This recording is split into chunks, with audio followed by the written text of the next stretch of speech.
আসসালামু আলাইকুম। মধ্যবিত্ত ফ্যামিলিতে সকালের নাস্তাটা ঝটপট খেতে মারা কিন্তু ভাতের আশ্রয়টা সবথেকে বেশি নিয়ে থাকে। ডিম আর ভাত এই জিনিস সকালের নাস্তায় সবথেকে বেশি ইউজ হয়ে থাকে মধ্যবিত্ত ফ্যামিলিতে। তা আজকে ফ্রাইড রাইস ছিল আর সাথে ছিল ডিম ফ্রাই। আমি এখানে কয়েকটা ডিম একসাথে করে নিয়েছি আর ডিমগুলোকে খুব সুন্দর করে আমি লবণ পেঁয়াজ মরিচ দিয়ে একদম ভেজে নিব, যেটাকে একটু সময় নিয়ে ভাজবো। এটা হলো মশলা ডিম। এখানে আমি সবগুলো মশলাই কিন্তু ইউজ করেছি। আপনি চাইলে এখানে ধনিয়া পাতাটা ইউজ করতে পারেন, টমেটো ইউজ করতে পারেন। আমি আজকে টমেটোটা ইউজ করব না, শুধু ধনিয়া পাতাটা ইউজ করব।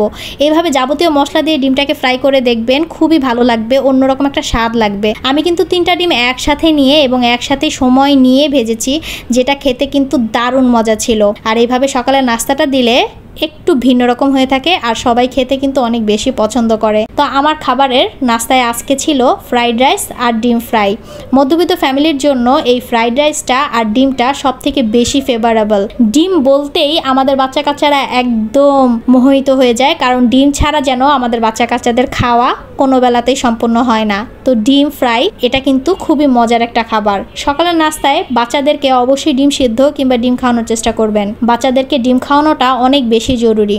ডিমে অনেক বেশি পুষ্টিগুণ থাকে, যেগুলো অন্য কিছুতেই পাওয়া যায় না। তো এতক্ষণ থেকে ভিডিওটা দেখার জন্য সবাইকে অনেক অনেক ধন্যবাদ। আজ এই পর্যন্তই। আল্লাহ হাফেজ।